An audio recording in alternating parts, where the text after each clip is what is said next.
All right, everybody. What we're doing here is we're building us a greenhouse, and what I'm putting in today is the cross ventilation. I took some aluminum screen I bought from Home Depot. You can get it in 48 inches wide by 25 feet long, and then just cut your own pieces. These particular ones happen to be 8 inches deep and 16 inches wide, and I'm going to show you how I'm putting them in, and this will keep any of the rodents or critters out from underneath the bottom of your greenhouse. So I hope this is helpful.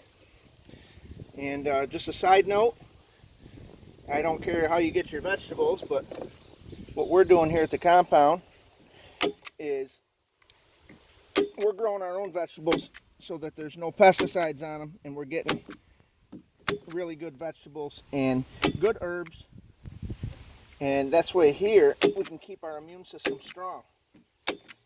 And the way I look at it is I'm not taking no inoculation, and I'm not taking no trial drug that they may think is going to cure coronavirus. They say that the reason most people die from this coronavirus is they have a weak immune system. So if you can, in my mind, avoid a weak immune system by eating properly, I mean, our bodies are designed to fight off viruses as long as you give it the tools and the weapons to do so. So, I mean, that's not a lecture on the coronavirus today, but just a side note. So what I'm doing here is I'm using one of these. It's an old-time stapler. You could probably use a hammer tacker, but this is a little more accurate. And I don't know if anybody maybe hasn't used one of these, so this may be common sense to some people, but you want to hold it nice and tight to the board before you pull the trigger. Otherwise, you'll have some staples that aren't fully seated. So I'm just going down the sides, and what I did was I just figured out the measurements of the box in between the floor joist, which was like 14.5, and then I just added a 3/4 of an inch for the side pieces here. Let me grab one of these, I'll show you. And I just cut them out and I pre-bent them. I just bent them on a table, and it gives me the basic form, and then I can go ahead and staple them in. As you see, they're pretty tight. I mean, this here is for your cross ventilation underneath, and it keeps the animals and critters out. And this is aluminum, it's not the fiber material, so it should hold up a little better. And what I did here also, I'll give you a little walk around.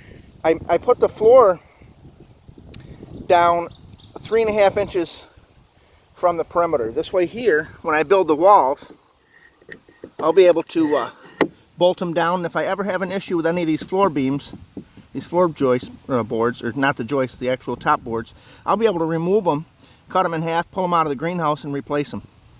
But that's pretty much what I've got here. And then on the back side where it drops off, I'll be able to go right through there and weed eat real nice. And then underneath I basically used some recycled corrugated roofing panels, and I cut them real tight, screwed them down. They're about 6 inches in the ground also, so that's the other part of the control to keep the animals and stuff from out from under there. But you can see where the ventilation will come through, and I've got the underlayment and the stone, about 3 inches of stone on the inside of the perimeter, and I use these concrete support posts, and they're all leveled, and I've used stone dust underneath about 4 inches and tamped them in, so they shouldn't go anywhere. But it feels real stable.